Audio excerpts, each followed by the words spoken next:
I think he's not the one who's running this page, right?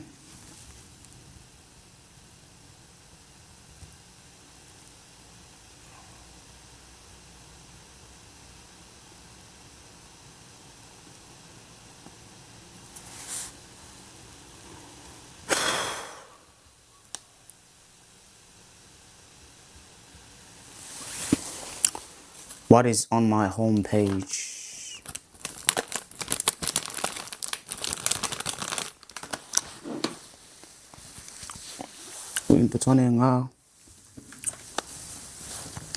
What is on my home page? What is on my home page? What is on my home page?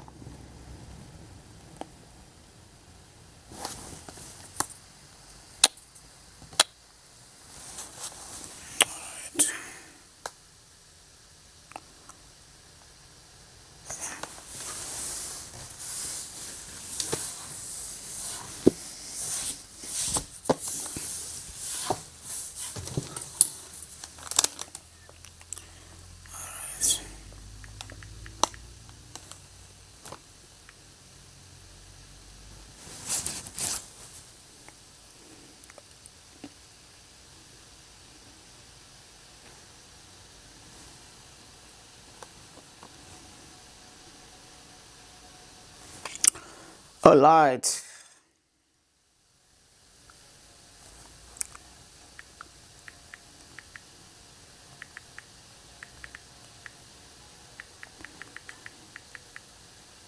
Ulishayile.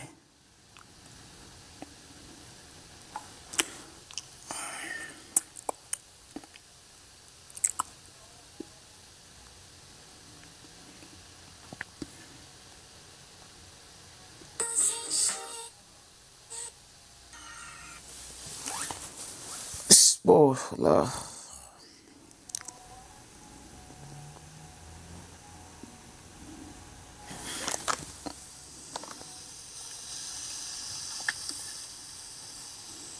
This look clean.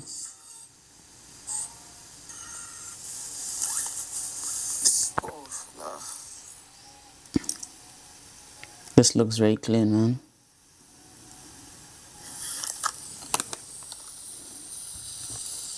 It looks clean. This looks clean. But say none. It looks very clean.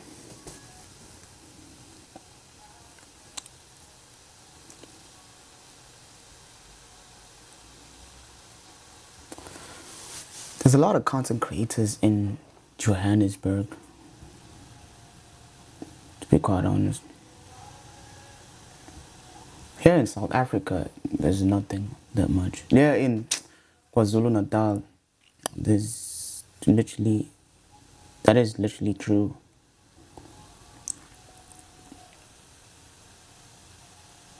But you can actually be a content creator wherever you want, wherever you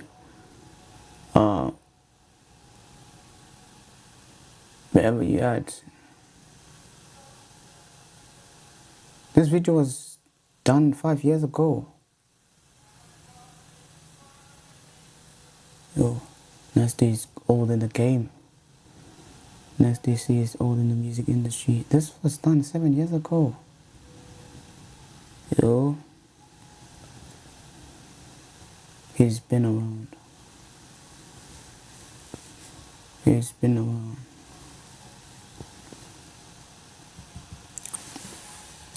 I just wanted to write what's new, what new, what new. I just want to write that. No, man. I said what new.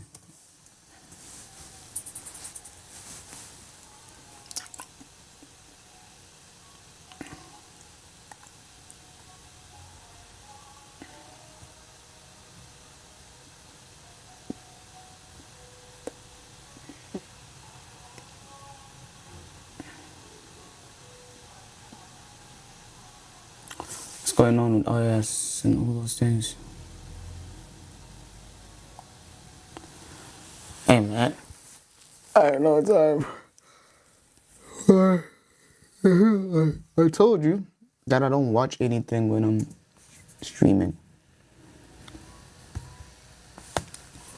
Watch Nasty C. I watched all those things. Nonsense. This is a 9 command. We did 9, right? We did. Let's watch this one.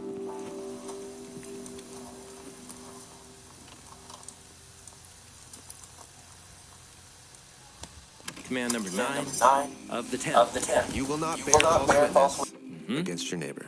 The way we normally summarize the meaning of the ninth commandment is we flatten it out. Don't tell lies. Yeah, don't lie. But instead, it's bearing false witness. So, first of all, bearing witness. Here in the command, it's ta'aneh. It's from the Hebrew verb anah, which is just a fixed little phrase used to refer specifically to like legally or publicly making a declaration. It's like put your hand on the Bible. Yeah, courtroom setting. But ancient Israel didn't have courtrooms like we have courtrooms, right? Yes, they had city gates where the elders of a town come together. Okay. This was the public forum Yes. where you would have people come and say, okay, what's your side of the story? What's your side of the story? That's it. You're being called upon to represent your version of what you saw or witnessed or experienced. And then the kind of witness that you are bearing, false is how it gets translated, is the Hebrew word sheker. Sheker. Sheker. A sheker presents itself as one thing, but in reality, it's not that thing. It's like an illusion. It's an illusion, something that betrays, it's masquerading. You put forward, I'm a truth teller, I'm trustworthy, I'm one thing, but in reality, it's another. So you can just have words of sheker or you can do sheker. Because the move could have been, don't lie. But there's something about the way that this command is written to say, actually, I just really want you to focus on the communal aspect. Yeah.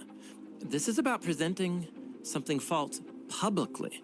So these are the types of lies that affect a whole community. And that is so important.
This is so good because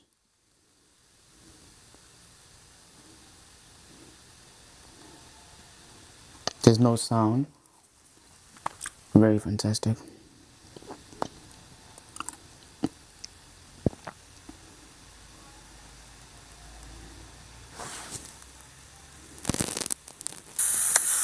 This is so good because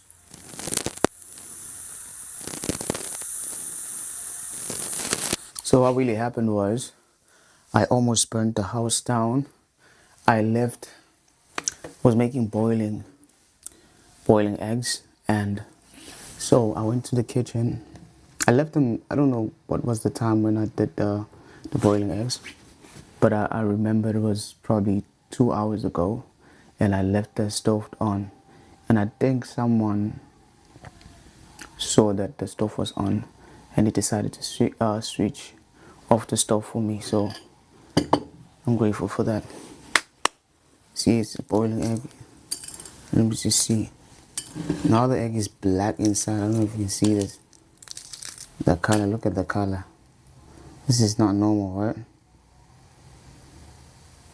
This is not a normal color of an egg. This is like color of a burnt egg. It's overcooked. Overcooked. I'm gonna eat it right now though. There's nothing I can do. It's overcooked. Nothing much though.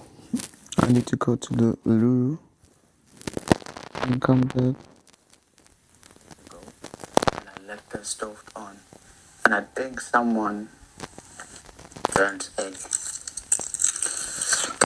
overcooked. Yeah, it is overcooked. It is overcooked. So, I think I need to go to the loo. Just to do number. I need to go to the loo just to do number 2.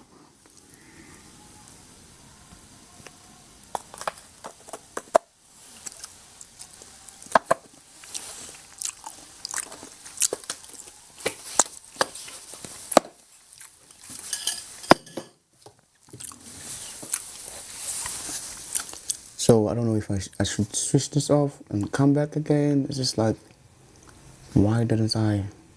Oh my god. I wish I can just. Oh, what I'm gonna do is I'm gonna play my vlog. Yeah, I'm gonna play my vlog in the stream. So people will watch my vlogs. Exactly, this is what I'm gonna do right now. This is the vlog I did. This vlog when I went to Checkers. This vlog when I went to church with my friends. So short. I think I need to play the long one. Because it's gonna be a long run.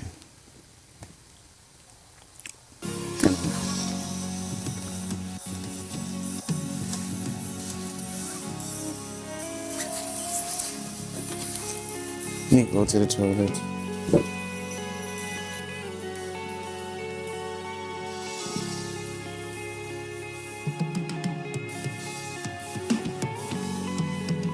Guys, this is Stanley Mabasu, and I hope everybody is doing well and you having a wonderful day. So, I'm just testing my camera, I'm testing the mic, that is working well, nothing much.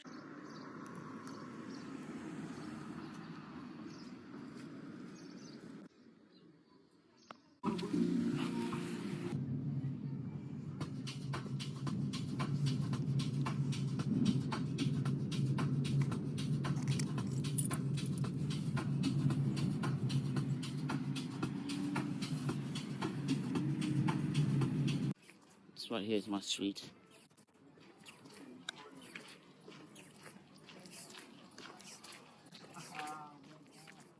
I just want to vlog. Am I asking for, like, am I asking for too much? I just want to vlog. That's the only thing I'm asking for, bro. I'm not asking for something that is crazy. asking for something that's wow, play. I just want to vlog, bro. That's the only thing that I want. Can I just hold the camera and speak to the camera and be like, I'm having a very horrible day, and probably after that, I post it, and some people comment, and I make like, you know, that 1,000 rand, and be like, you should be like to me, there's your 1,000 rand, there's your 2,000 rand. Go buy something nice for yourself. Thank you for bringing people in this channel. Sunday, this is my boss. I'm not asking for too much, bro.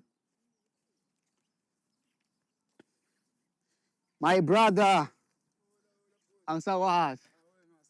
Grand. Chef.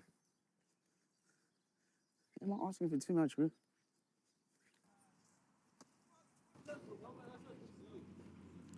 Look at this polo. Look at this polo, man. Very nice polo, right? I don't know if you can see it. It's a very beautiful car. I'm not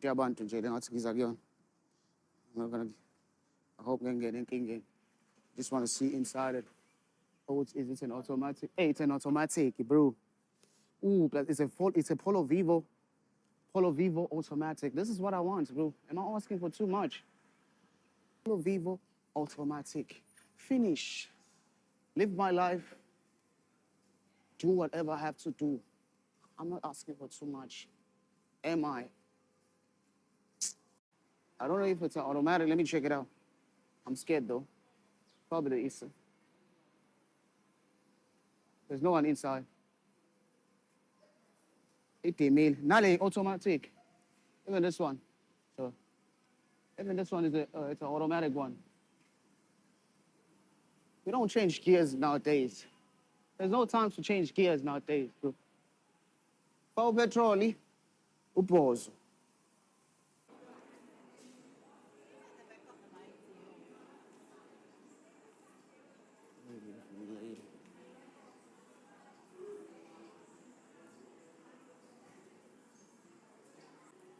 My camera is not that hot if I'm vlogging. My camera is only hot if I'm doing streams. Only when I'm doing streams, this camera gets very hot. I don't know what really happens. Only if I'm doing streams. Then the camera overheats. It just overheats, and it's just not good to experience the overheat of this phone. To be honest, it just overheats and it crazily overheats. It's just not nice to see it overheat. It's not really good. Well,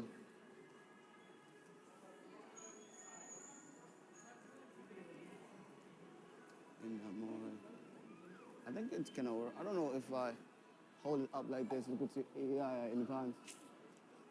No, it's not doing anything. It's just standing upright straight.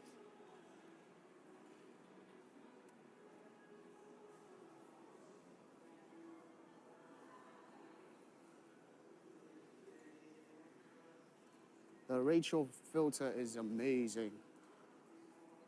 It's the only filter that I get to use. It's the Rachel filter. It's the Rachel filter that I get to use only.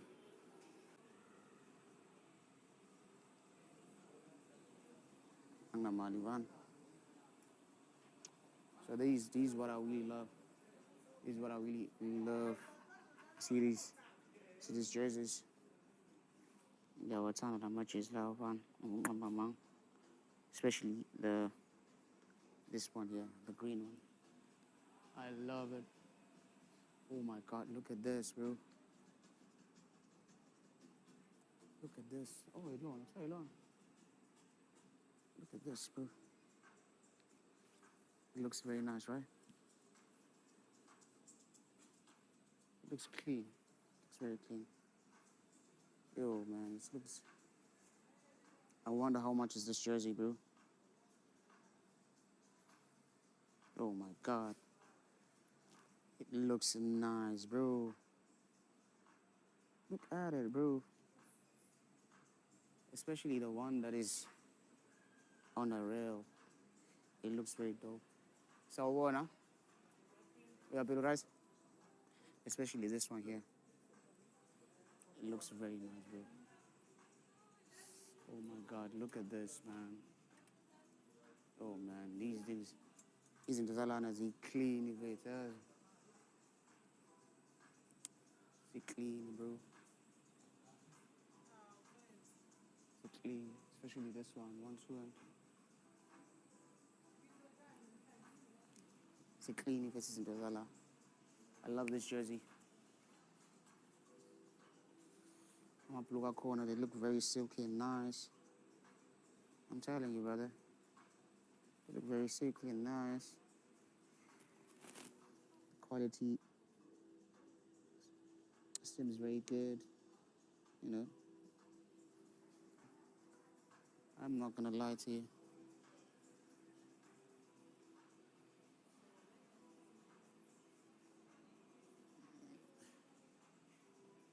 I'm not gonna lie to you. The quality seems very good.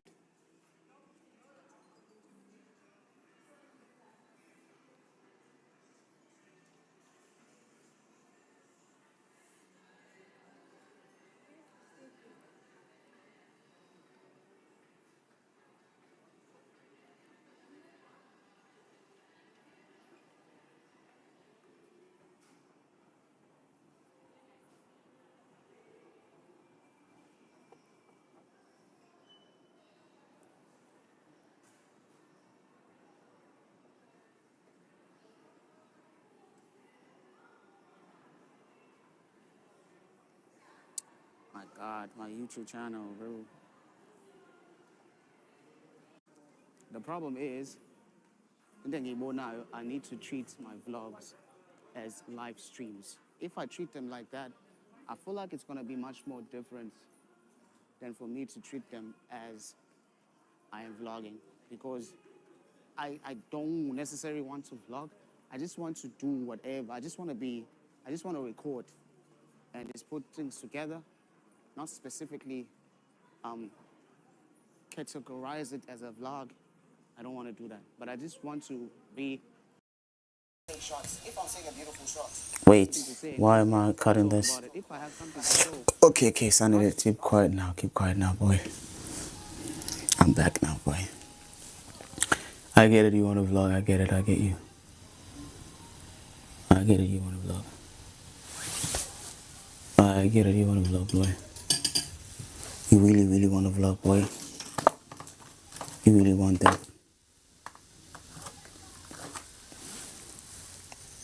Yo, streaming is not streaming, like basically just making it generally. It's really hard. It's hard to make it. It's very hard. It's very hard to make it.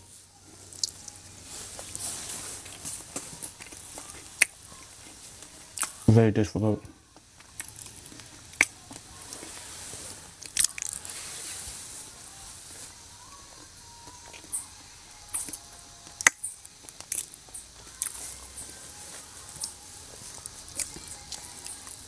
It's hard to make it, bro.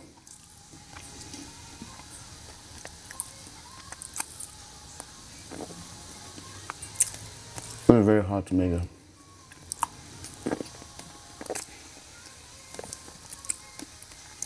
Already 25 minutes in.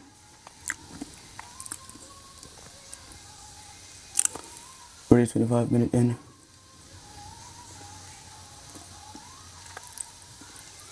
Already 25 minutes in. I'm just looking for Bible story. Bible what? Okay, Bible project. I was watching. I think it's the 9th commandment. The 9th commandment. It's so important. It gets its own spot in the Ten Commandments. Yeah, why is it so important? That's a great question. So after the Ten Commands, later in Exodus chapters 21 to 23, there's many more commands that fill out the values that work in the Ten. In them, this idea of bearing false witness is connected to violence. What does that look What like? does that look like? Yeah. Okay, here's an example from Exodus 23, verses 1 and 2. Don't spread a false report. Don't join your hand with a wicked man to become a witness of violence. Become a witness of violence. Yeah. What does that mean? Yeah, so it's describing speaking falsely about someone in public so that they get accused and punished, maybe even killed, which is what Exodus 23 goes on to say. Stay away from a false charge so that you don't bring death to an innocent or an honest person. Ah, I see. So then you can join hands with others to be a witness of violence. Yeah, so one person's false testimony can inspire a whole group to team up around a story about somebody that's not true. Don't go along with the majority when it leads to evil. And don't give testimony in a dispute that goes along with the majority in distorting justice. Yeah, that's unfair, and it could totally devastate people. Yeah, especially when it's people who are socially vulnerable. Don't let justice be distorted against a needy person in their dispute. Yeah, if someone doesn't have money or connections, they can easily be taken advantage of. Exactly. And so this is why, at the end of this little paragraph in Exodus 23, it names a group of people who are really vulnerable to false accusations. Do not oppress an immigrant, because you know what it means to be an immigrant, because you all were immigrants in the land of Egypt. Huh. Yeah, and this ties all of this back to Israel's story. Yeah, they were a vulnerable group of enslaved immigrants in Egypt. And God is warning Israel so that they don't end up doing to others what Egypt did to them, because that's what inevitably happens when we bear false witness about other people in public. Yeah, there's a high value for being a person of truth and protecting those in vulnerable situations. So flip it over, and how would we frame it? Yeah. Hold up, celebrate, I'm not focused on this right now. reinforce I don't know what's the going value on. of truth telling in our public settings. To the benefit of everyone, Yeah. especially the vulnerable. Yes, that's right.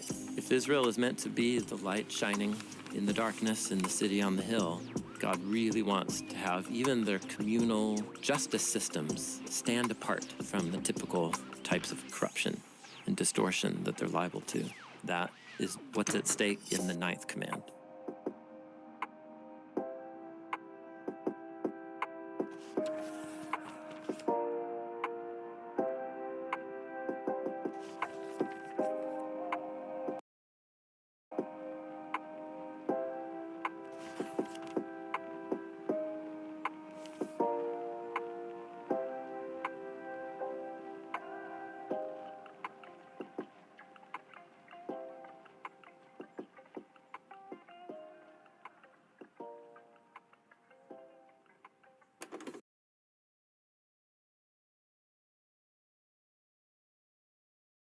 Imagine a world where everyone treats each other with dignity and respect. And when problems do arise, everyone works hard to do right by each other. In the Bible, this way of treating each other is called doing righteousness. And it sounds great, but how are we supposed to know how to always do right by others? Well, Jesus, like any Israelite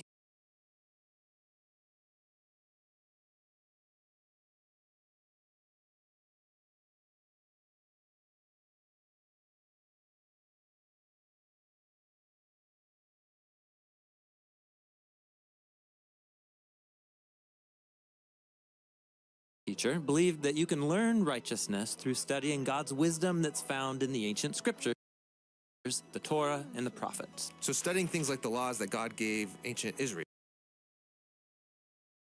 Exactly. Jesus believed that God's wisdom can be found within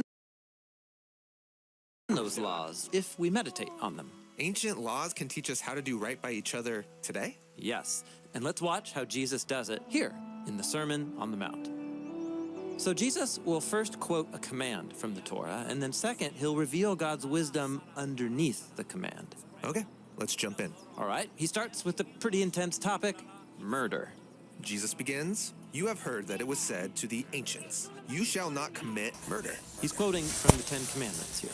And I say to you that everyone who is Well, first angry one with his to log in brother a bit. will be guilty in the court. Stream in And a bit. whoever says to his brother, Get "You're in. good for nothing," will be guilty in the high court. Wait, so Jesus is equating anger and name-calling with murder? You got your attention, didn't he? Yeah, but obviously murdering someone is worse than just getting mad and calling someone a name. Sure, but that's not his point. Jesus is provocatively showing how murder, anger, and verbal abuse, they're all surface manifestations of something that is way deeper. Which is, How much you value or don't value someone's existence. I see. Like murder is the ultimate way of saying that someone's life doesn't matter. And so is losing your temper or belittling someone. These all reveal an attitude of superiority and contempt for the life of another person. It wreaks havoc in our relationships and communities, and it's worthy of serious consequences. So the wisdom of this command is about way more than just murder. For Jesus, this command is about treating everyone as valuable. Right. Jesus wants us to see that any time we demean or devalue other people, it's a failure to do right by them.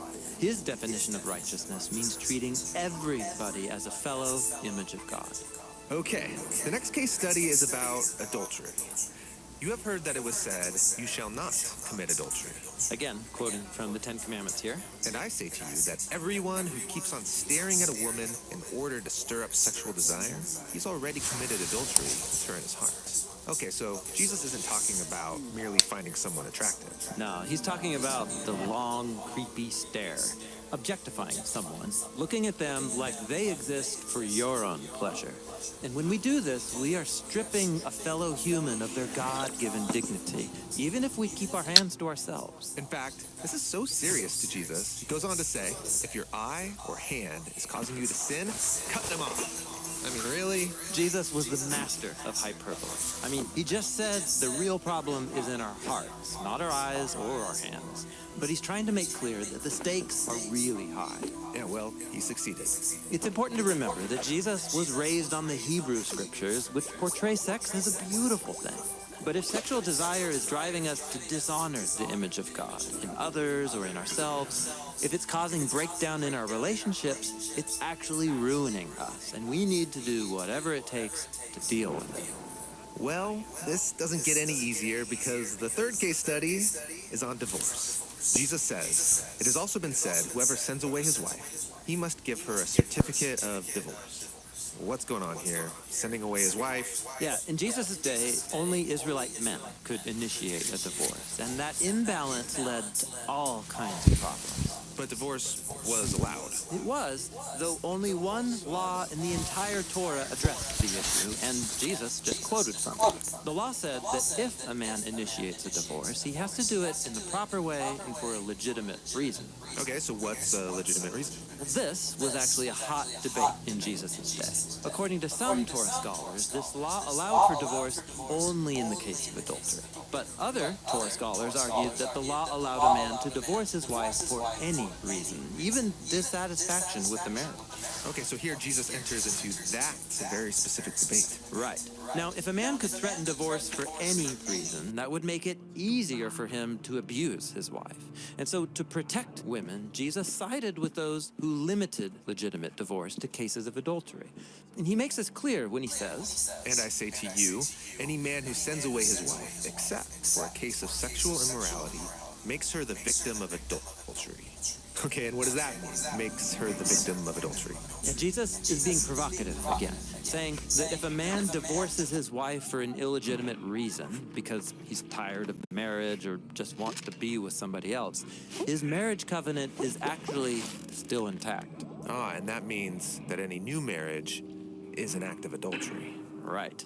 But notice, Jesus explicitly assigns blame to the men in his culture because it's their selfish choices that are forcing women into these vulnerable situations. And you can see how this could play out in a society where only men can initiate divorce for any reason. This could normalize the oppression of women on a large scale. Totally. This is crazy. In his cultural context, Jesus' statement protects and elevates the dignity of women as images of God. But what about Amen. other ways a marriage covenant can be violated, like neglect or abuse? Would those be legitimate reasons for divorce? Yeah, those are really important questions that Jesus doesn't address. His focus here is on how this one debated divorce law in the Torah was being twisted and misused by the men of his day. How they were treated? His focus here is on Would those be legitimate? protects and elevates the dignity of women as images of God. But what about other ways a marriage covenant can be violated, like neglect or abuse? Would those be legitimate reasons for divorce? Yeah, those are really important questions that Jesus doesn't address. His focus here is on how this one debated divorce law in the Torah was being twisted and misused by the men of his day. How they were treating women like objects that could be discarded, like it's no big deal. But for Jesus, the marriage covenant is designed to create interdependence and mutual respect so that the two can reflect God's image together as one. And that leads us back to the main point of all three case studies. Jesus is showing how God's wisdom in these commands, it's aimed at our core desires and motivations that affect how we treat people. Someone could strictly follow these rules about murder, adultery, and divorce, but still dishonor and objectify people in other ways. Right. For Jesus, real righteousness and wisdom means treating every human like they have ultimate value. Yeah, if we valued others that much, imagine what kind of world we could create. And that's exactly what Jesus had in mind. His announcement about the arrival of God's heavenly kingdom here on earth, it was meant to reshape our imagination. God's wisdom invites us to honor the image of God in every person that we meet.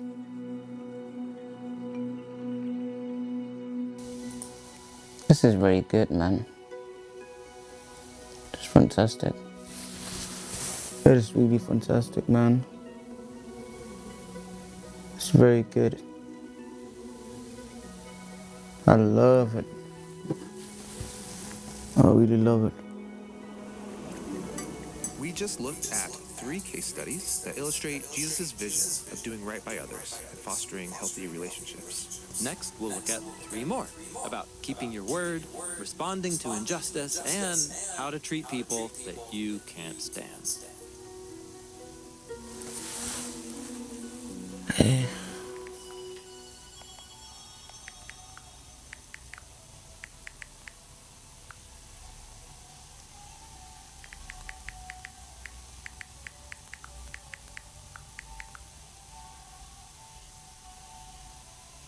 Conflict in relationships is unavoidable. Even with your friends and family, maintaining peace is a struggle. And it's even more difficult with our enemies, people who are out to get us. Right. This is true of any time and any place in human history. Where there are people, there is strife and violence. And this was definitely true in the time of Jesus, when Roman forces occupied the lands of Israel. So in his teachings, Jesus gives a radical vision for how his followers can seek peace in the midst of this conflict and work to repair even the most difficult relationships. Jesus is an Israelite, and he believes that God's wisdom for relationships is found in the covenant laws given to ancient Israel. And so in these teachings, Jesus will quote from one of those laws and then show the wisdom that's underneath. So Jesus says, "You have heard that it was said to the ancients, 'Do not break your oath, but fulfill to the Lord the vows you have made.'" Now, in Israel, an oath was a type of promise where you swear by God that you will do what you say. Like if you want to borrow some money, you could swear by God to repay me. Exactly. And you can trust me because in Israel's covenant laws, God requires me to keep my oaths. So oaths are a great way to avoid disputes. You would think so, but even oaths can be twisted to take advantage of people. For example, what if I swear by God's temple that I will repay you? Well, I know the law requires you to honor your oath, so it's a deal. But I didn't exactly swear by God, just by his temple. So I'm not really bound to the oath. So you're tricking me into trusting you. Exactly. So Jesus cuts through all of this and says, just don't make oaths at all, by God or by anything else in God's world. Never make a promise to anyone? Not quite. His point is that when you do make a promise, don't use God's reputation as a tool to manipulate people. Right, Jesus says, let your yes be yes and your no be no. Being a peacemaker starts with a radical commitment to honesty and integrity. Now, I can see how this works if I started the conflict, but what if someone else starts a conflict with me? Well, the next case study actually gets into exactly that. Jesus quotes from the Torah. You have heard that it was said, an eye for an eye and a tooth for a tooth. This is a famous line known as the law of retaliation. Yeah, you harm me, I can harm you back. This kind of sounds like a license for revenge that can get out of hand. Well, actually, this law was designed to limit the amount of retribution you can demand. It should be equal to the amount of harm done, not more. So this law keeps peace by restraining our urge to hurt back those who hurt us. Yes, and Jesus takes the wisdom of this law to a new level, telling his followers, don't even pay back an evil person. Don't retaliate at all? Yes, become people who value peace more than getting even. But letting people get away with evil won't bring peace. You just can't stand by and do nothing. Hold on, Jesus doesn't say do nothing. Rather, he advocates a really bold and creative response to evil that is nonviolent, so it can open the door for peace. What does that look like? Well, Jesus gives 3 examples from his own time and place. First, he says, whoever slaps you on your right cheek, turn the other to them as well. In the ancient Roman world, a right cheek slap with the back of the right hand was a symbolic way of dominating someone. And humiliating them. But Jesus says, don't retaliate. Rather, stand your ground and offer them the left cheek. This will force your attacker to strike with an open right hand. In other words, to strike you like an equal. And it forces them to treat you as a fellow human being. Yes, even if it costs you. Well, next, Jesus says, if anyone sues you and takes your shirt, let him have your coat also? Yeah, in ancient Israel, taking a poor person's coat was against the law because it's also their blanket to keep warm at night. But a really uncaring person could find a way around this by demanding their shirt as payment. Right. So Jesus offers a creative response. Give them your shirt and also give them your coat. Why would you do that? Wouldn't that leave you exposed? Exactly. Jesus is being provocative. The goal is to shock everyone around by exposing this injustice through costly generosity. The third example is whoever forces you to go 1 mile, go with them 2. In Jesus' day, a Roman soldier could force any subject to carry their packs for them up to a mile. How humiliating and dangerous. And so Jesus says, carry that load not just 1 mile, but 2. The first mile, he might treat you like a pack animal, but by going that second mile, you assert your humanity if you choose to treat him like a friend. Wait, treat an enemy oppressor like a friend? Yeah, it sounds crazy.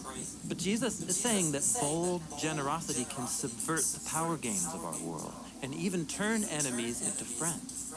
And that leads to the last law that Jesus quotes. You have heard that it was said, you shall love your neighbor and hate your enemy. Jesus is quoting an ancient biblical law when he says, love your neighbor. But then he quotes a popular line that many Israelites added to the law, but you can hate your enemy. Jesus counters this by telling his followers, love your enemies and pray for those who mistreat you. Now, isn't this going a bit far? Peace with my enemies is one thing, but loving them? Yes, Jesus seems to think that true peace is only possible when we treat every human as if they have ultimate value, which means that even my enemy is a fellow image of God. But how am I supposed to love someone who hates me? It's hard enough to love the people that love me. And our love for our friends and our family is a good thing. But for Jesus, that is just the starting point. He challenges his followers to share that same love outside our circles of comfort. And he holds up God's indiscriminate, generous love as the model.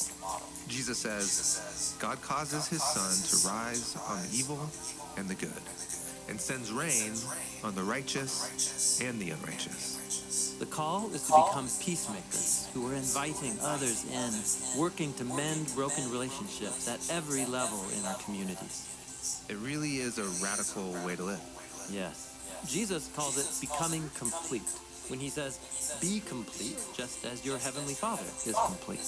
It means imitating God's generosity to both friends and enemies, because for Jesus, creative love is the only pathway to real peace.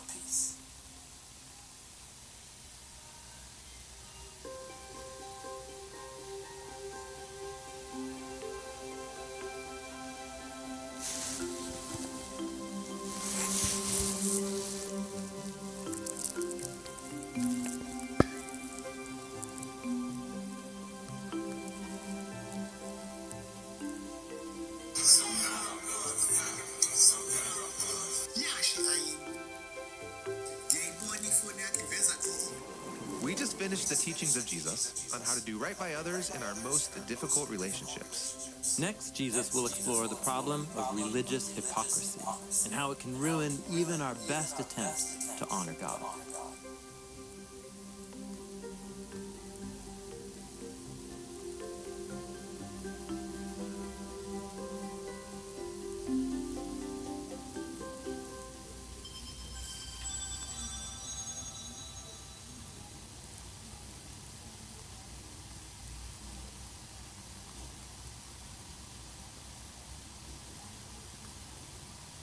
Jesus of Nazareth, one of the most influential people in history, taught that the truly good life flows out of a close, intimate relationship with the creator of the universe.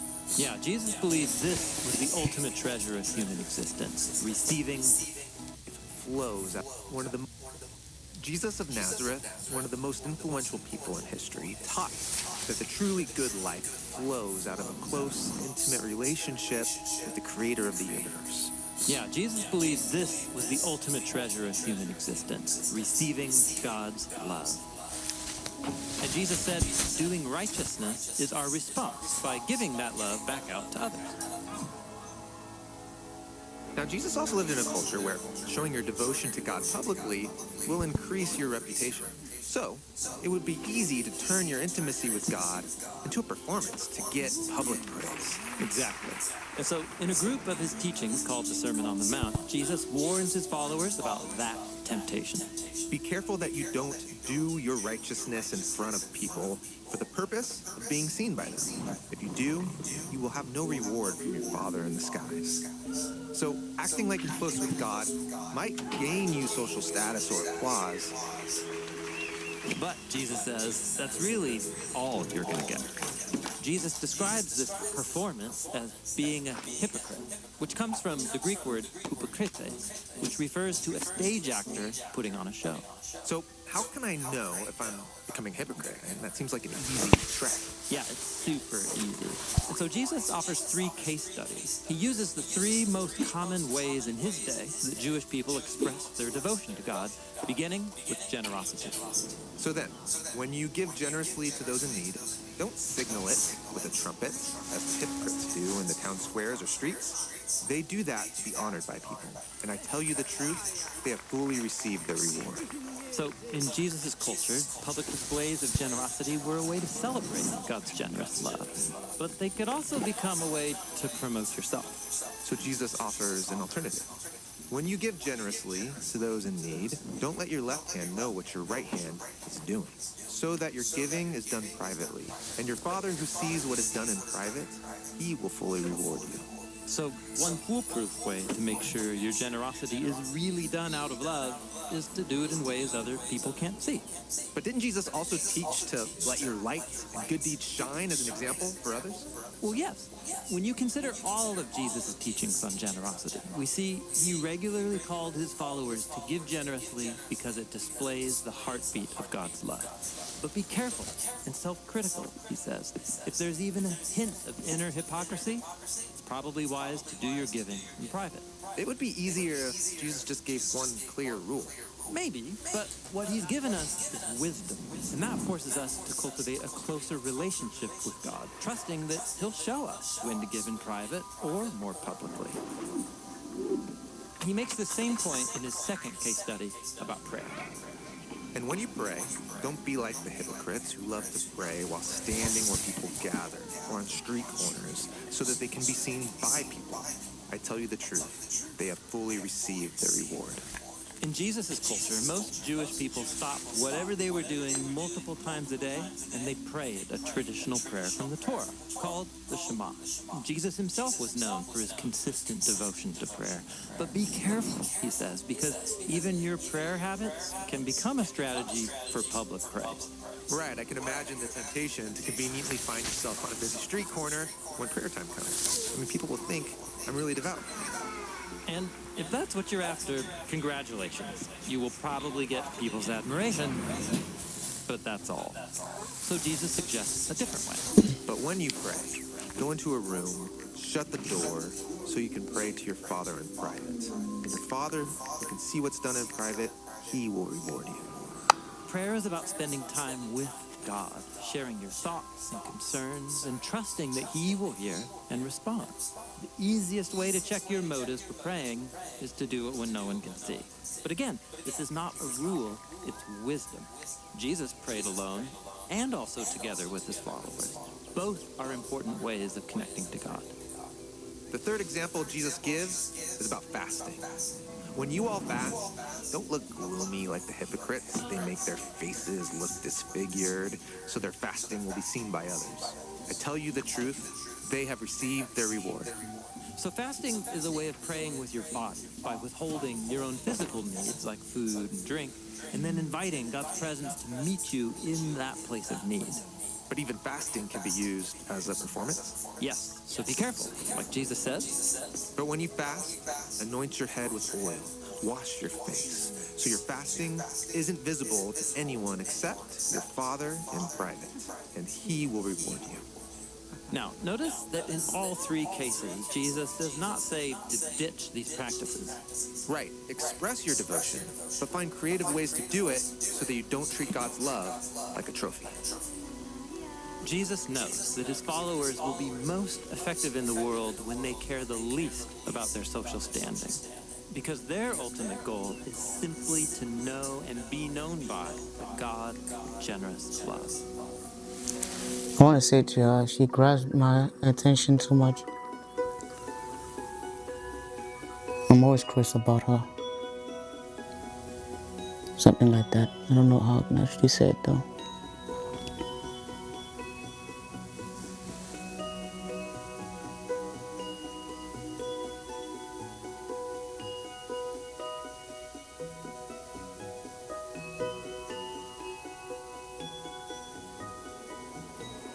We just looked at 3 warnings for those committed to a relationship with God.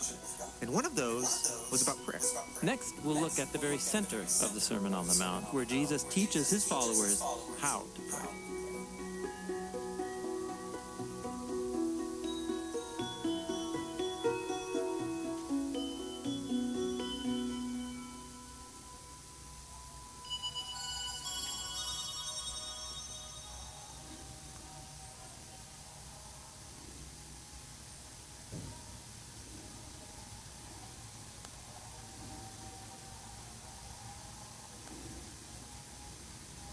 Prayer is based on this belief that we can somehow talk with the God of the universe, which is pretty mysterious. Where do you even start? Well, at the very center of a collection of Jesus' teachings called the Sermon on the Mount, He taught His followers a simple prayer to adopt as their own. The prayer has 2 short halves, each with 3 requests. The first half focuses on God's purposes in the world, and then the second half addresses our concerns in day-to-day life. So it's a short prayer. It is. But this little prayer contains a whole new way to look at everything in the world. Jesus begins the prayer this way: Our Father who is in the skies. So God lives in the sky? Well, in the Bible, the skies or the heavens are a way of imagining God's universal power and presence that are above all things. In God's realm, God rules as the king whose will and purpose are always done. But Jesus doesn't refer to God as king. No, Jesus calls God our Father. That's a bold thing to claim about the God of the universe. It is. But a key claim in the Bible is that God has appointed humans as representatives and beloved children to embody God's wisdom and rule in the world. But the story of the Bible is about humanity's disregard for this calling, how we make a mess of things. And so the prayer continues. May your name be recognized as holy. Now, holiness, that's a fancy religious word. Sure. In the Bible, holy signifies God's one-of-a-kind status. God is the source of all reality and the author of life, and it's this God that calls the family of Israel out from among the nations and then attaches His holy name to them, setting them apart as holy representatives to all the other nations. But just like all of humanity, they mess up this calling. And that led to Israel's defeat and subjugation to many empires, bringing dishonor on God's holy name. But Israel's prophets, like Ezekiel, said that one day God would restore the holiness of His name among the nations. How? Well, by raising up a new representative who will restore God's rule over Israel and the world. so everyone can see how holy and good God really is. And that's who Jesus claimed to be when he went around announcing the arrival of God's kingdom. And that makes sense of the next lines of the prayer. May your kingdom come and may your will be done, as it is in the skies, so also on the land. Jesus taught his followers that when we love God and our neighbor, when we treat others with God's generosity and justice, we are entering God's kingdom. And so this is a prayer for the reunion of heaven and earth, and we are invited to participate. Okay, that's the first half of the prayer, focused on loving God and seeking his will.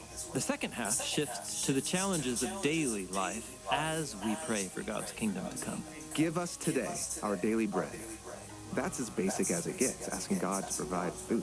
Yeah, Jesus is using an image from Israel's story when they journeyed through the wilderness and God provided just enough bread each day. That's a tough place to be, not knowing where your next meal will come from.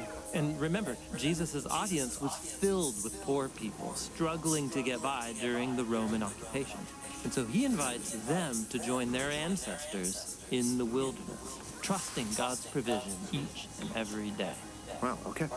And the prayer continues. Forgive us our debts, as we also forgive those indebted to us. Jesus made forgiveness central to his movement. He announced that God was forgiving Israel and all of humanity for its long history of violence and greed. And so he calls his followers to do the same, to forgive those who hurt us. But we can't go around forgiving everyone. I mean, won't evil spread unchecked? Won't people take advantage of you? Well, for Jesus, the problem is that our desire for revenge just keeps the cycle of pain going. He taught that forgiveness begins with naming the wrongdoing, but then not seeking vengeance. So that doesn't mean becoming best friends with the person who wronged you. No, but it does mean releasing my right to get totally even with them, and even learning to pray for their well-being instead. That kind of forgiveness requires radical trust in God. Yes, Jesus invites us to see that forgiveness is like breathing.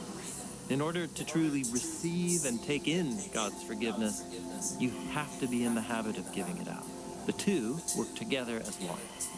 Finally, Jesus prays, don't lead us into the test, but deliver us from the evil one. So wait, God might test us? Well, remember the biblical story, how God appoints humans as his representatives in ruling the world? That opportunity presents them with a choice. Will they partner with God and rule by his wisdom? But along with every choice, there's a voice whispering that we could do things our own way, by our own wisdom. And that voice twists the test into a trap and forces us to decide whose voice will we trust. So Jesus invites us to ask if we can be spared from tests altogether. Like, can I just live a normal life, please? But Jesus also knows that even normal life is full of choices that will force us to trust God or something else. And so when we find ourselves in a trial or a test, Jesus urges us to ask for protection from the evil one's lies. And with that, the oldest form of the prayer comes to an end. Short and powerful. But check this out. This is Jesus' own prayer that he prayed himself. Really? Yeah, the night before his execution, Jesus went to a garden to pray. And while he didn't want to die, he called out to my Father, saying, "Let your will be done, not mine." Oh, that is this prayer. May your kingdom come and your will be done. Jesus had been praying this way for so long that when his greatest test came, his arrest and execution, these were the words that carried him through. And Jesus was delivered from evil when God raised him from the dead. Right. In fact, it was through his act of self-giving love that God's forgiveness and heavenly kingdom came to earth. This is how God's holy name was restored. So this prayer that Jesus taught his followers, it's a way to make Jesus' story our story. The prayer invites us to daily trust God and to love and forgive each other so we can participate in the story of heaven and earth becoming one.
prayer that we just looked at, Jesus taught his followers to pray for God's daily provision.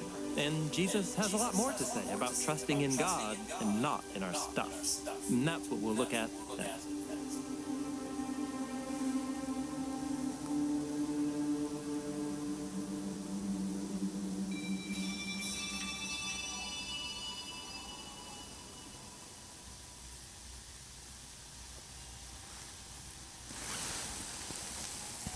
Jesus of Nazareth was a first century Jewish man who claimed that he was uniting God's domain above with our domain below. He called this the arrival of God's kingdom. Jesus invited people to follow him so they could enter into that heavenly realm here on earth in their day-to-day lives. And that's what he's talking about in the collection of teachings called the Sermon on the Mount. Now, if you really believed that God's heavenly life was available here and now, that would change your perspective on just about everything. Including your possessions. In fact, Jesus said the biggest obstacle to experiencing God's heavenly life and presence is our stuff. The word Jesus uses literally means the stored up things, so our storage. Okay, yeah, some people do have a lot of stuff, but it's natural to collect things. Stuff can make life easier. Stuff can give me security. Stuff gives me freedom. Well, we think that it does, but Jesus says not so much. Don't store up your stuff on the land, where moths and nibblers destroy and where thieves break in and steal. Okay, but what if I just protect my stuff? All right, but now your attention is going to be on keeping your stuff safe. Jesus says the good life comes when our attention is directed elsewhere. Store up for yourselves the stuff of the sky. Sky stuff? What's this sky stuff? Well, it's a kind of stuff that is so secure that it can't ever be threatened. And it's different from our stuff here on Earth. It's the stuff that God's heavenly kingdom is made of. And the more you collect it, the more you'll experience that kingdom here on Earth. All right, how do I get that kind of stuff? Well, Jesus said that we can experience God's heavenly kingdom now, when we love God and love our neighbor. It's that rich experience of peace. If you're famous on Those TikTok, moments what do you when think heaven and you earth or unite had when we influence on follow the TikTok? teachings of On Jesus. TikTok, what Like do you a kind think word you? or an act of generosity? What would you Offering think forgiveness and showing compassion? Yes, store up that kind of stuff. Because the you loving have relationships influence that of we fame? cultivate now Be will famous last into the on, renewed creation. like for me, And what I we think store up has music a way of is one of the slowly things shaping us in its image, for better that or I'll be worse. probably Or, as Jesus have, puts it, give Where your influence stored up things are, or content, there too give will influence be your in, hearts. Okay, so I should and focus my hopes and probably desires on what really matters. right. In a fact, certain next, Jesus uses a vivid image to kind of describe brand, this focus. The something lamp like of the that. body is the eye. So then, if your eye is good, your whole body will be A radiant. certain business This idea, phrase, something like good that. eye, is the figure of speech in the Hebrew Bible for being really generous, while a bad eye is a metaphor for being stingy, hoarding your stuff. Jesus warns that a bad eye is the quickest way to ruin yourself. But if your eye is bad, your whole body will be dark. If the light that is in you is darkness, how great is that darkness? Yikes. So maybe I should give away all my stuff. Maybe. Jesus once told a wealthy man to do just that. Ultimately, it's about our priorities. No, Here, it's like a Jesus question tells you're a parable. asking, but for No one is me, able I to think serve two masters. it'll For be either he will music. hate the one and love the That I'm other, famous on, or he will be devoted to one and probably despise the me other. having You are not that able to certain serve business God and wealth. that is Wealth is like a prospering. tyrant that demands our loyalty. I might think I own my stuff, but before long, my stuff will own me. And this danger is real. And so Jesus is pretty blunt. Our stuff can prevent us from experiencing the union of heaven and earth in our lives. Okay. But let's be real. I need things to survive. I need food. I need clothes. Well, Jesus has one final teaching about our stuff that brings all of Wait, these wait. ideas together. He invites us to consider how God has packed Wait. creation with abundance, each creature having just what it needs. Jesus says that if I want to say something on YouTube. This is a very interesting topic, right? To cut honest.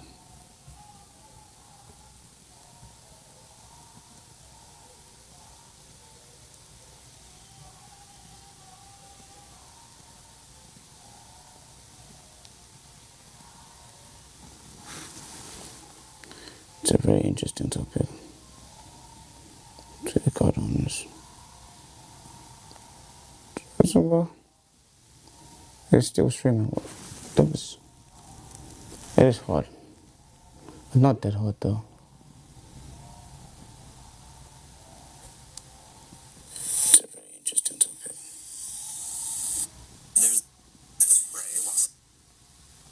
There's all of human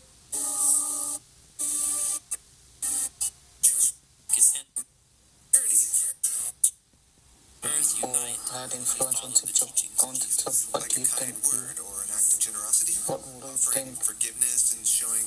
So, like, I'm asking someone that if he had like influence or in TikTok, if you had influence.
day-to-day life. And that's what he's talking about in the collection of teachings called the Sermon on the Mount. Now, if you really believed that God's heavenly life was available here and now, that would change your perspective on just about everything. Including your possessions. In fact, Jesus said the biggest obstacle to experiencing God's heavenly life and presence is our stuff. The word Jesus uses literally means the stored up things. So, our storage. Okay.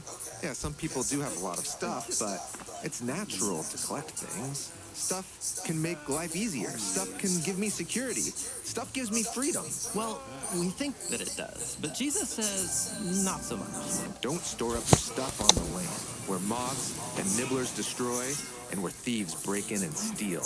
Okay, but what if I just protect my stuff? All right, but now your attention is going to be on keeping your stuff safe. Jesus says the good life comes when our attention is directed elsewhere. Store up for yourselves the stuff of the sky. Sky stuff?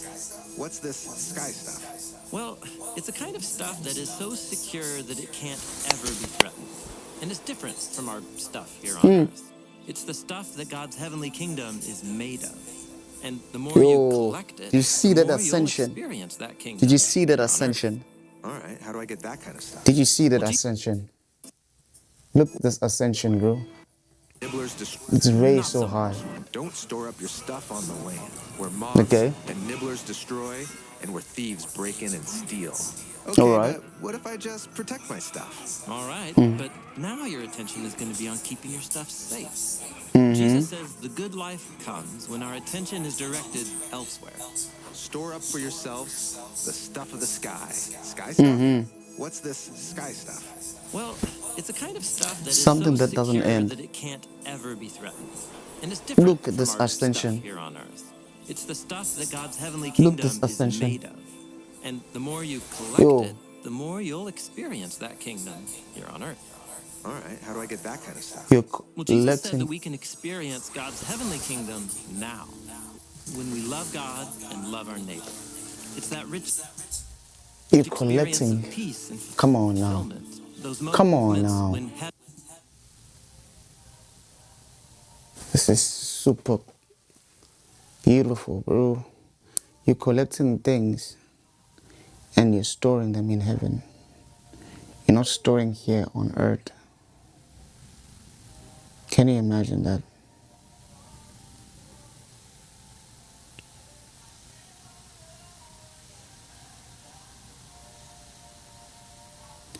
Can you imagine that?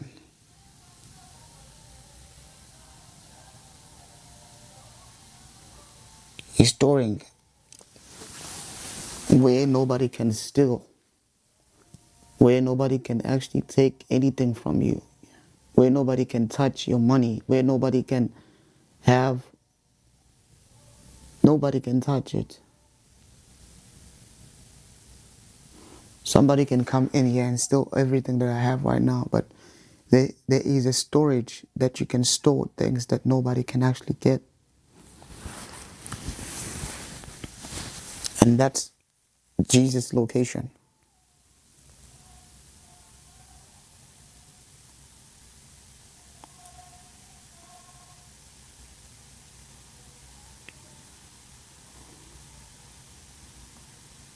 You know?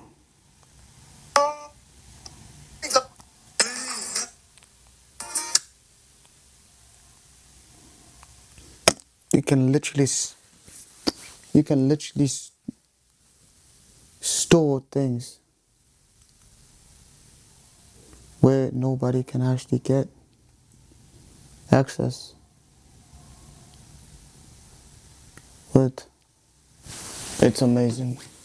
Heaven and earth unite when we follow the teachings of Jesus. Like a kind word or an act of generosity, offering forgiveness and showing compassion. Yes, store up that kind of stuff. Because the loving That's it. relationship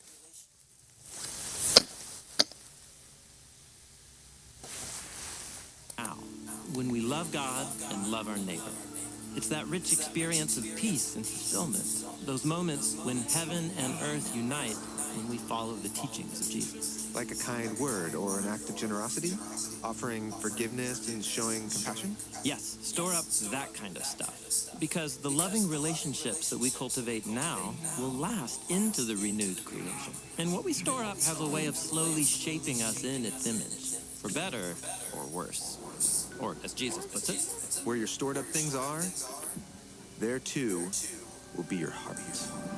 Okay, so I should focus my hopes and desires on what really matters. right. In fact, next, Jesus uses a vivid image to describe this focus. The lamp of the body is the eye. So then, if your eye is good, your whole body will be radiant.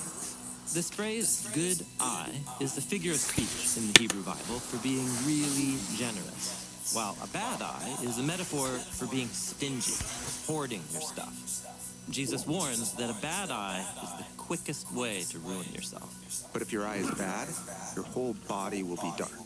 If the light that is in you is darkness, how great is that darkness? Yikes. So maybe I should give away all my stuff. Maybe. Jesus once told a wealthy man to do just that. Ultimately, it's about our priorities. Here, Jesus tells a parable. No one is able to serve two masters, for either he will hate the one and love the other, or he will be devoted to one and despise the other.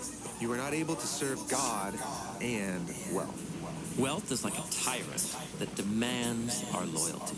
I might think I own my stuff, but before long, my stuff will own me. And this danger is real. And so Jesus is pretty blunt. Our stuff can prevent us from experiencing the union of heaven and earth in our lives. Okay. But let's be real. I need things to survive. I need food. I need clothes. Well, Jesus has one final teaching about our stuff that brings all these ideas together.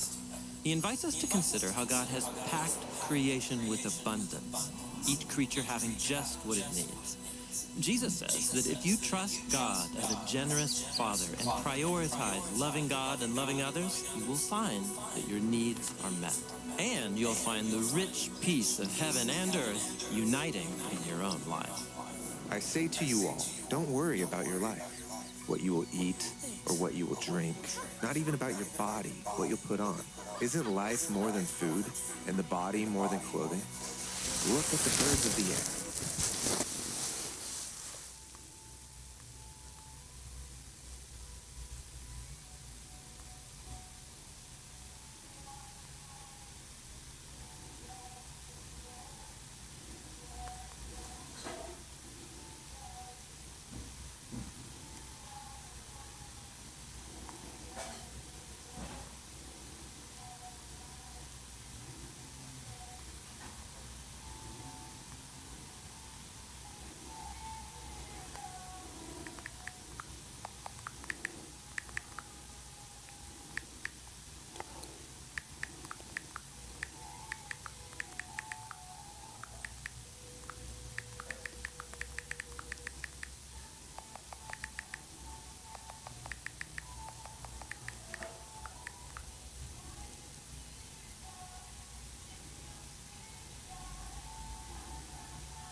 All right.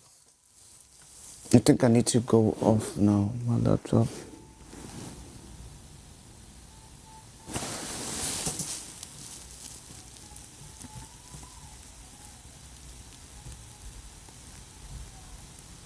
How they don't sow seeds, and they don't harvest, and they don't gather into barns, and yet your Father in the skies feeds them. Aren't you much more valuable than they are? And who among you is able to add an hour to your life by worrying? And about clothing, why are you all so worried? Pay attention to the lilies of the field, how they grow. They don't labor, and they don't weave cloth. But I tell you all, not even Solomon in all his glory clothed himself like one of these. Now, if the grass of the field, which is there today and tomorrow is tossed into the furnace, is clothed this way by God, won't he make sure to clothe you all who have so little trust? So then don't be worried, saying, what will we eat? Or what will we drink? Or what will we wear for clothing? For the nations constantly seek for all this stuff. For your Father in the skies knows that you need all this. Rather, first, seek for the kingdom of God, and do right by God, and all these things will be added to you. So then, don't worry about tomorrow. Tomorrow can worry about itself. Each day has enough trouble of its own.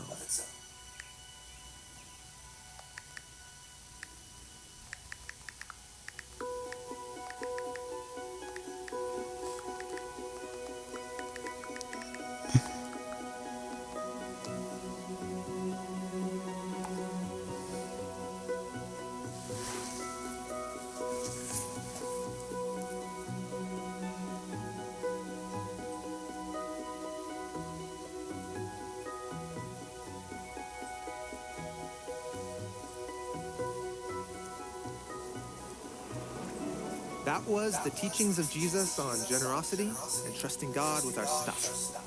Next, Jesus will offer wisdom about judging ourselves instead of judging other people.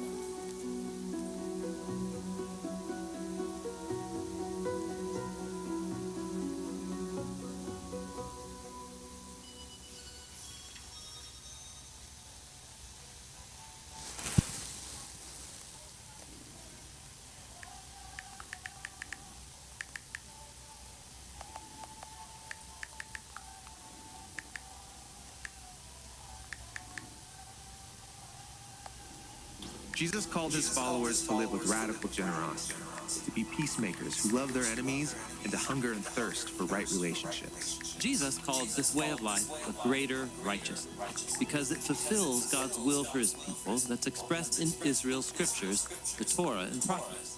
But in this section of his teachings, called the Sermon on the Mount, Jesus gives them warnings about potential traps along the way. Traps? Yeah. For example, when you spend a lot of time studying God's wisdom in Scripture, it's easy to start thinking of yourself more highly than you should, ignoring your own blind spots. And it can feel natural to start handing out God's wisdom to others when you think they need it. So the earnest quest for doing good could lead to a lack of self-awareness and a judgmental attitude? Exactly. That's why Jesus opens his teachings on this topic by bluntly saying, Do not judge. Well, that's a way to avoid the trap, I guess, but it's not easy when I see other people living foolishly.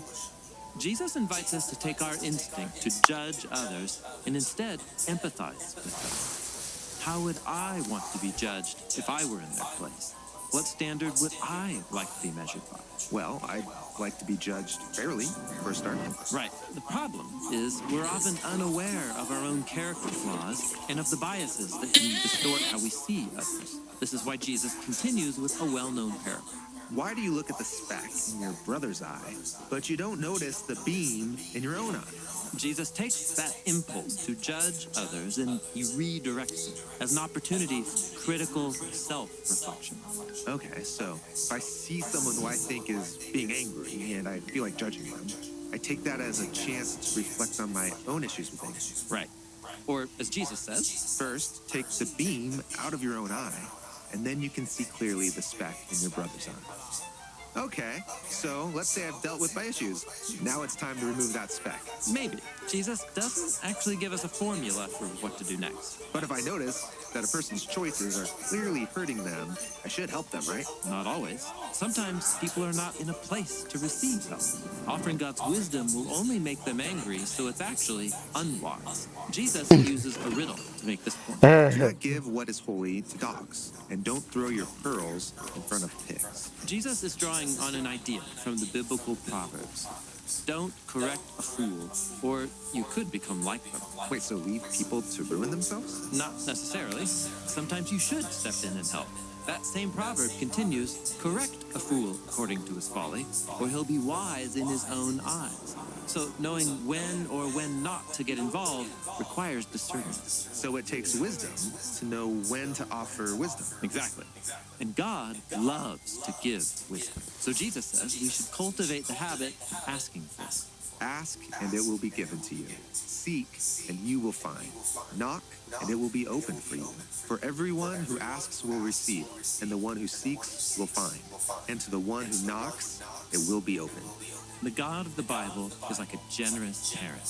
Even bad parents still want what is best for their children. And how much more, Jesus says, will our Heavenly Father give good gifts to his children when they ask? And the gift we need from God is more wisdom. Now, Jesus ends this section of teaching with one of his most memorable wisdom sayings. Everything you desire that people would do to you, so you should do to them. When God's wisdom feels far off and life is way too complicated, start with empathy for the other. How would I like to be treated? And how would I want others to offer God's wisdom to me? Well, I would want to be treated with kindness, with patience. And ultimately, I just want to know that I'm loved. So start there, and then continue with every ounce of wisdom that our generous God gives you.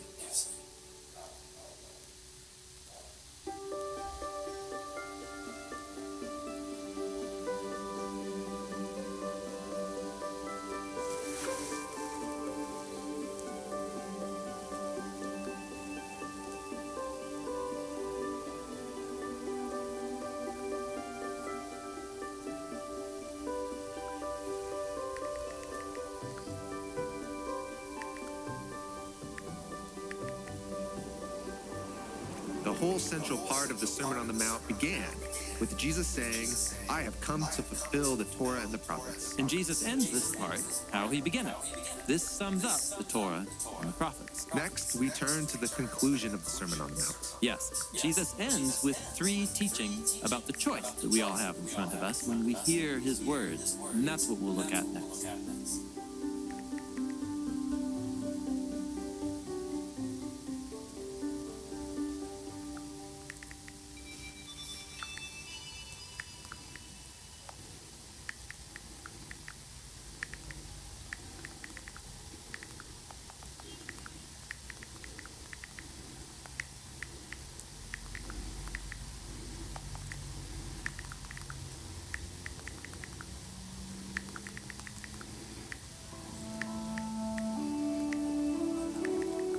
In the first century, an Israelite rabbi began a movement that he said fulfilled the Torah and prophets, which were his ancient scriptures. Jesus of Nazareth announced this movement among the powerless, sick, and the poor who hungered for a world set right. He called these people to radical peacemaking and generosity, and he called this movement the arrival of the kingdom of the skies. So remind me, what does Jesus mean by the kingdom of the skies? Well, in the Bible, the skies are the ultimate image of God's realm where life and justice prevail. And so heaven, arriving on earth, means God's goodness, overcoming death and violence here on the land. In fact, the biblical story begins with this kind of heaven on earth place. Oh yeah, the Garden of Eden. Yes, walking with God in the garden, sustained by his love, building a home together. This is the way of life. But there was a gate and a path out of the garden that led away from God's life. Why would anyone ever choose that path? Well, a deceptive preacher appeared in the garden who told the humans that God couldn't be trusted and that the good life could also be found by taking this easier way. But this path leads to violence and death. Right. And so the Torah and prophets tell the story about God choosing one family Israel, and then giving them his Torah, his instructions about how they can return to God's presence once again, how they could build homes and communities where God can come and live among them, how they could even demonstrate to the rest of the world the way back to God's life. But even with God's instructions, Israel was also deceived, and they took another path. Yeah, they were deceived by their own prophets and leaders who claimed to speak on God's behalf. The prophet Ezekiel called them wolves, people who not only take the wrong path themselves, they get others to follow them. Okay, but now Jesus is claiming that God's kingdom has arrived with him. Right. Jesus is creating a new group of Israelites who will take the right path. They'll reject deceivers and build something that lasts if they accept this calling. And so, in this closing section of the Sermon on the Mount, Jesus presents a choice. Enter through the narrow gate, because wide is the gate and broad is the road that leads to ruin, and those who enter through it are many. How narrow is the gate, and how constricted is the road that leads to life, and those who find it are few. Jesus wants to be clear. The path to life is not easy. It can feel confining at times, and you're likely to face difficult trials, but in reality, it is the way to true freedom. So there'll be people who'll try to lead you off the path of life? Yes, or as Jesus continues, watch out for illegitimate prophets who come to you in the clothing of sheep, but inside they are wolves who snatch. Okay, but if they're disguised, how can I recognize them as wolves? well, pay attention, Jesus says, to how they live. Whether their choices produce life and flourishing for themselves or other people, or not. By their fruits, you will recognize them. Fruit meaning the outcome of someone's decisions, their way of life. Right. If you're the kind of I'm not person really whose active in actions this, produce and I feel disease, bad about you it. won't last in God's Let me new just- reality. Okay, but life is more complex than that. I could produce enough good fruit to fool a lot of people, even fool myself. Maybe, for a while, but you won't fool God, as Jesus says.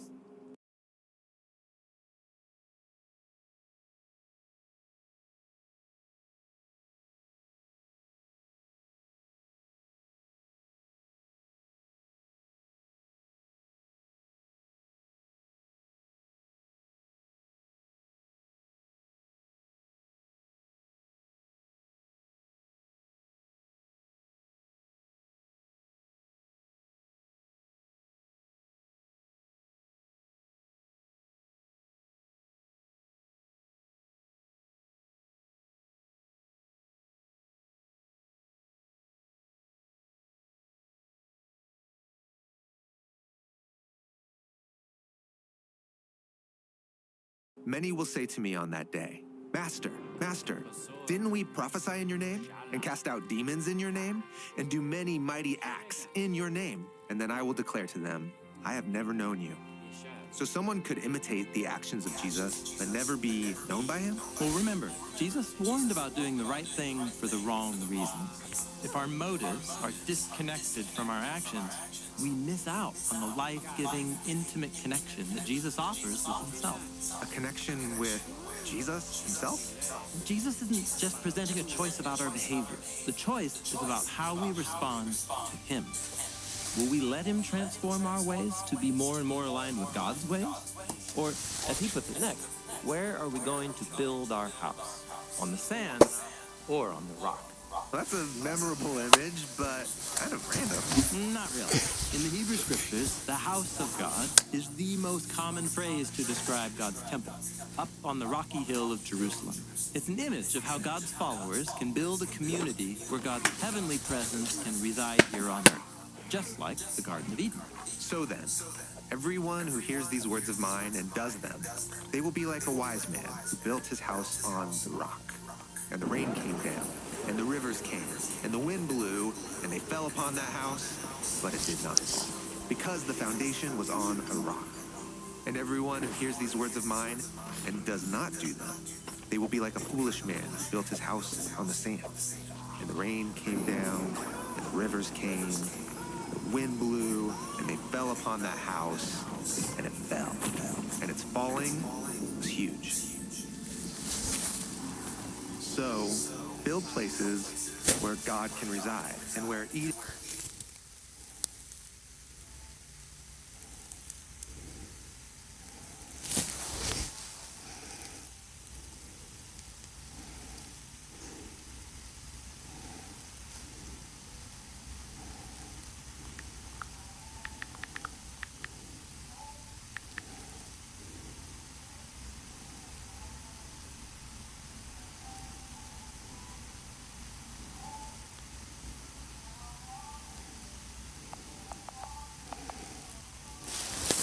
see. Well,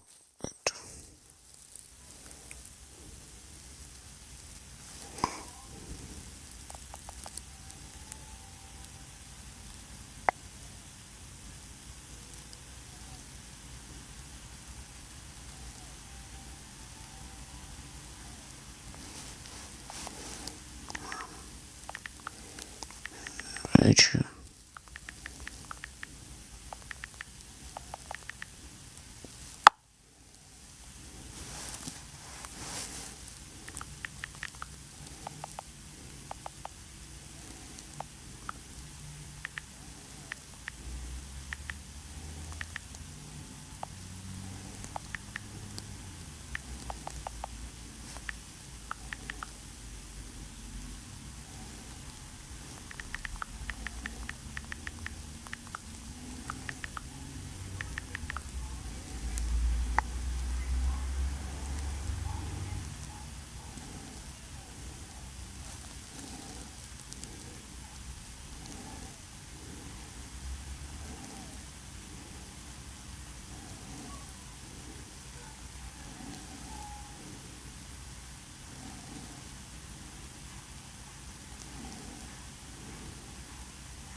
And I was just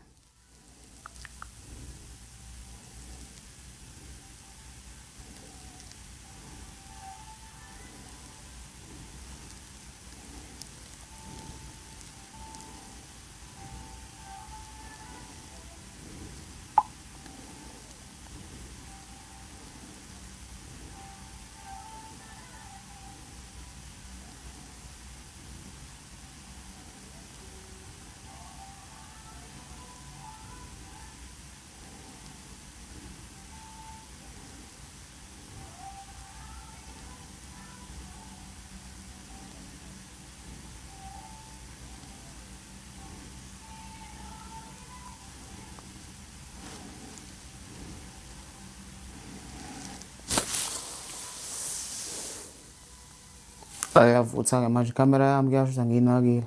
Let me just go out. Kuyasho nje umuntu ozobuka le life ukuthi hey boy, this guy is not actually focused in this life. Let me just go out, man, just because my camera is actually burning. You know.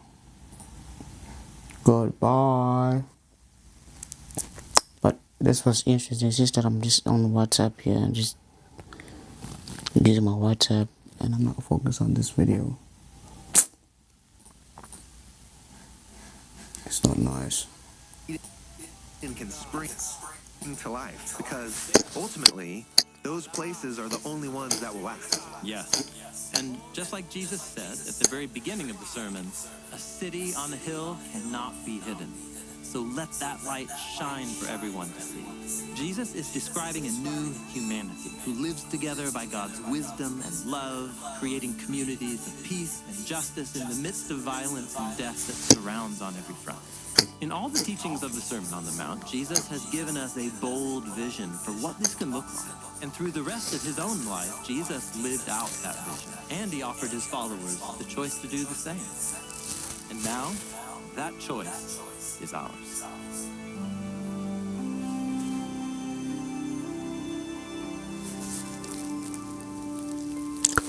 Very true, very true.